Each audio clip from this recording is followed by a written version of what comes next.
आपके हाथ में धनुष बाण और वो त्रिशूल और डमरू कहाँ है भोलेनाथ? मैं भी चकित हूँ। अरे कन्हैया, आज ये धनुष बाण मेरे हाथों में इसलिए है, मैंने प्रण किया था, मैं अपने सेवक की रक्षा करने के लिए प्रण किया था कि आपके ऊपर कोई भी आपत्ति ला जाएगी तो मैं तुम्हारी रक्षा करने के लिए तत्पर तैयार हूँ। इसलिए मैं अपने सेवक की रक्षा करने के लिए धनुष बाण लेकर के आए। अरे वाह वाह भोलेनाथ, वाह, आप अपने सेवक की रक्षा करने के लिए आए हैं। हाँ, और जानते हो मैंने अपने भैया से प्रण किया है अनुज को छुड़ाने का। अच्छा, अपने पोते अनुज को छुड़ाने के लिए हाँ धनुष बाण लेकर के आए। हाँ भोलेनाथ। अरे कन्हैया, ये धनुष बाण यहाँ युद्ध स्थल में कुछ काम नहीं करेगा। जाओ जाओ, माखन चुरा चुरा करके खाओ, और जा करके कहीं वो वृक्ष के ऊपर बैठ करके वो मुरलिया बजाओ जा करके। ये धनुष बाण जाओ भोलेनाथ, चले जाओ यहाँ से भोलेनाथ, चले जाइए, जाइए यहाँ से, चले जाइए भोलेनाथ, ये रणभूमि है, चले जाओ यहाँ से भोलेनाथ, जाइए यहाँ से। अच्छा, ये रणभूमि है, मैं अपने पोते को लेकर के ही जाऊंगा। अच्छा, तुम पोते को लेकर के जाओगे तो मैं भी मैं कहता हूँ, प्रण करता हूँ कि मैं अपने दास की रक्षा करने के लिए आया हूँ। कन्हैया, जब तक मेरे दास के ऊपर कोई भी आपत्ति आ जाएगी तो मैं प्रण करता हूँ मैं रक्षा करूंगा। वाह भोलेनाथ। हाँ भोलेनाथ, अब तुम्हें याद है भोलेनाथ? याद है कुछ? क्या याद है? सुनो भोलेनाथ, सुनो। सुनता हूँ। और वरदान दिया भस्मासुर को, हाँ, और वरदान दिया भस्मासुर को, तब भागे भागे फिरते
आपने भस्मासुर को वरदान दिया था, तब तीनों लोकों में भ्रमण कर रहे थे, तो तुम्हें कोई बचाने वाला नहीं था, तब मेरे पास में आए थे, तुम्हारे प्राणों की रक्षा मैंने की थी। भोलेनाथ, आज मुझ पर संकट पड़ा हुआ है, मेरा पोता बाणासुर की कैद में है और आप धनुष और बाण लेकर के मेरे सम्मुख आए हैं।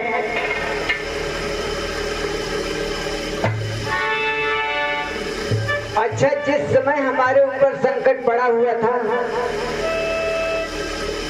तो मैं तुम्हारे पास आया था ना कन्हैया, और अपनी नहीं सोचते कि तुमने क्या किया है। ये धनुष बाण नहीं है कि धनुष बाण लेकर के चले आए पोते को छुड़ाने के लिए। अरे गोकुल में जाकर घर घर में कन्हैया, अरे गोकुल में जाकर घर घर में तुम माखन खूब चुराते थे।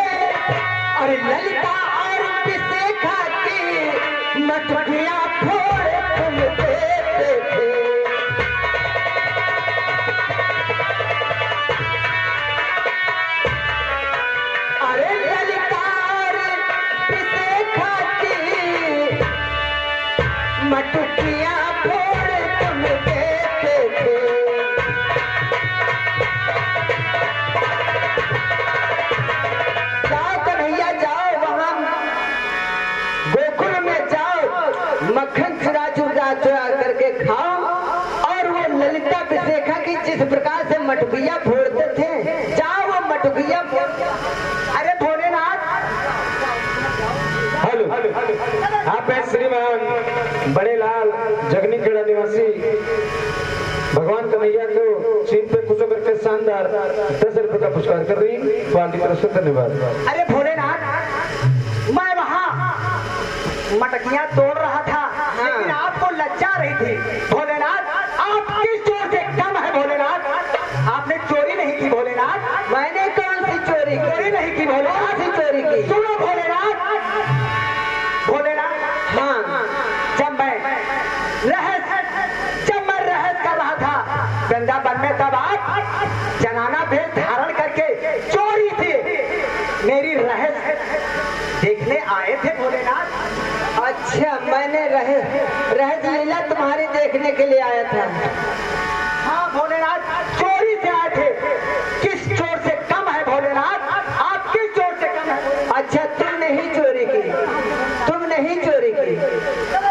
और यमुना में जाकर जिस समय गोपियां यमुना के अंदर स्नान कर रही थी, तो जानते हो क्या कर रहे थे तुम? इधर सुनो सामने। हाँ, यमुना में गोपी नहाती थी, तब चीर चुरा कर भागे थे, तब चीर चुरा कर भागे थे। वो खड़ी खड़ी शर्माती थी, तुम जरा नहीं शर्माए।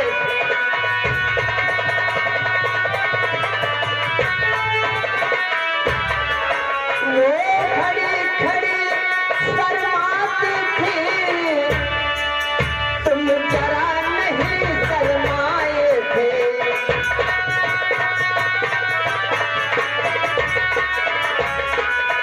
वो गोकुल यमुना में जिस समय गोपियां स्नान कर रही थी, तो उनके चीर चुरा करके पेड़ों के ऊपर चढ़ गए थे। पर तुम्हें लज्जा नहीं आई थी कि चीर वापस कर दे? अरे भोलेनाथ, आपको लज्जा आ रही थी भोलेनाथ, लेकिन जानते हैं भोलेनाथ, ये रणस्थल है, बातों से काम नहीं चलेगा। नहीं चलेगा तो समझ जाइए।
यदि हमारा आपका ऐसे ही युद्ध चलता रहा तो यह युद्ध कभी नहीं समाप्त होगा प्रभु। इसलिए नाथ सुनो, क्या कहना चाहते हो भोलेनाथ? अरे हे क्षमा निधि